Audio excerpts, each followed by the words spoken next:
Bukit Merah this morning asked a question on MM2H, and the minister answered saying that this MM2H is targeting the quality participants instead of the quantity. So we like to reiterate here that 48,000 families from MM2H have somehow stimulated our economy, and by purchasing the property, by having by going to international school, and is estimated a total of 11.89 billion injected to our economy. So with the new condition by KDN, by the significant one is from the fixed deposit from 150,000 or 300,000 to 1 million. So that is the major significant change. And of course, they also add 50,000 ringgit deposit for dependents. And also they reduce 10 years long-term social visit pass to 5 years. And other visa fee like from 90 ringgit to 500 ringgit. So this condition is somehow it's like shifting a goalpost. A lot of changes, and then these changes have somehow affect the existing. Even this one applies to the existing MM2H participant, not the new one, not the new applicants. It's also applied to those who have been in the country. So we are afraid these changes will affect the exodus of the current MM2H participants, and we will lose to the country like Thailand in terms of attracting MM2H participants.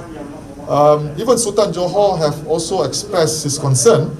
On the 30th August, FMT reported that he said that the changes will also dent the country revenues, frighten off investors, and dented image overseas.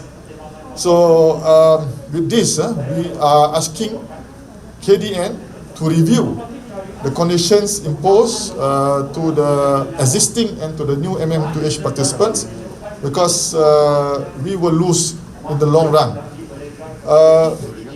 If you are attracting the quality participants with this kind of different ataupun shifting of goalposts, with a lot of changes in the current condition, this will also make all the prospective quality participants will not choose Malaysia as their destination. We also urge KDN or the government, Prime Minister, to reconsider taking this function of attracting MM2H to MOTEC instead of to KDN, because MOTEC is more user friendly. They have been since day one. So I think MOTEC should know how to handle this MM2H participants more effectively. Okay, so Hannah, you want to add?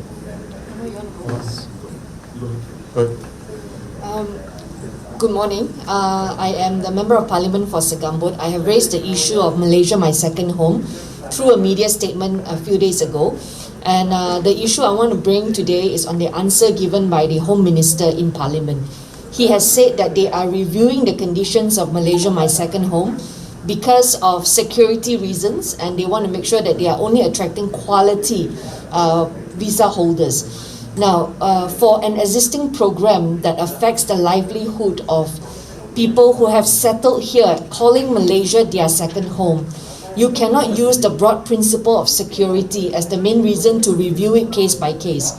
So if you want, police should know by now who are those who are threatening security in this country, and by all means, you can go ahead and terminate those who are creating security threat. We are not against the government doing that. But you cannot apply that as a broad principle to suddenly call for a review of this, because people have settled here, people have moved from their country, and a lot of them are retirees, because this program initially started off as a program to draw tourists to Malaysia and also to increase spending here. Now, how this affects Segambut? In Segambut, I have the communities like Desa Park City, Mong Kiara, Hatamas area, and they are all here in Malaysia. So when you suddenly do a review like this, it frightens people. People will feel no sense of security. They will want to relocate. Now, when they relocate, it will affect rental of properties. A lot of them are Malaysian owners. It will also affect the F&B industry in these areas. A lot of restaurants are very concerned that suddenly they are losing clients. The other thing is the private schools, the international schools, all of them will be affected. So it's an entire chain of sectors that will be affected by this ruling. So we call upon the Home Minister, if you want to review something like this, you should at least have a consultation session with all the lawmakers, all the MPs who are affected, because this is not just Kuala Lumpur, obviously Penang, they also have this, and even the Sultan of Johor has spoken up about this. And so it affects many states and many other MPs. So I ask that Home Minister will seriously listen to what we have to say. Today we didn't have enough time to raise all the questions we want, but like what a lot of other MPs have said, like YB Khalid Samad has said, if you are concerned about security, then you shouldn't be talking about 1 million as a threshold, right? So by now, what I'm saying is Home Ministry will already know who are those who are posing a security threat. So take action on those. Don't have to apply this on every single person and say go by case by case. The last thing we need is more bureaucracy. At this moment, a lot of people who want to have dealings with our government agencies, because of COVID, they have to go by way of appointment. So it's not easy. If you are not connected to somebody, it's not easy to get an appointment slot, or if people don't know how to find their ways around this. So you want to be business friendly, you want to attract tourists, especially if you're competing with so many other countries in this region. If I'm earning 40,000, I have Singapore as an option. Why should I come to Malaysia?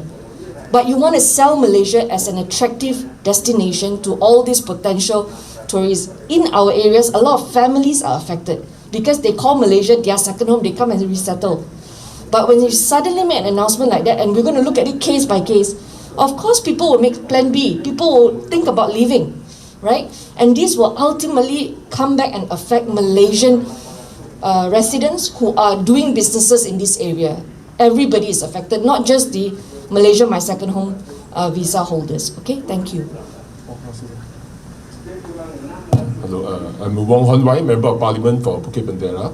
So this morning I asked a question on the MM2H as well as I have been following up on this issue and then have raised several times in Parliament on the MM2H issue because in my constituency, Bukit Bendera and Penang, there are a big group of MM2H communities. What is the most important to us is that not only it affecting the participants of MM2H, it affecting the local economies. The local economies, whether from the hospital, private hospital, international schools, FMBs, the property sector, the banking sectors, it's a change of industries will be affected if such a drastic move by the government in reviewing MM2H policy. I also raised a question just now in the Parliament regarding there's one country, two system on MM2H. The Peninsular Malaysia has a very restricted policy on MM2H, while our Borneo states, the Sarawak states, had a liberal policy. Liberal policy which has a quite a relaxed requirement as compared to the Peninsula. So my proposal is for the Federation, for the Home Ministry, to follow Sarawak, to have a liberal policy. Our goal should be increase the participation of MM2H participants. But by introducing such a review, it actually will reducing the participants. It will reduce the participant, then the existing participant they have been, if you read in the press, they have been in the news that they have been talking about their plan to relocate to other countries, or they have been talking about they want to sell off their properties, they want to dispose their properties, they want to close their bank accounts and relocate to other countries. So this will not only affecting the new participants, but the existing participants we also will move away from Malaysia. So I urge the government to revert back to the existing policy, even following the liberal policy of the state of Sarawak. So I think this not only affecting the MM2H, but affecting local economies. In Penang has been named as one of the best retirement city in the world.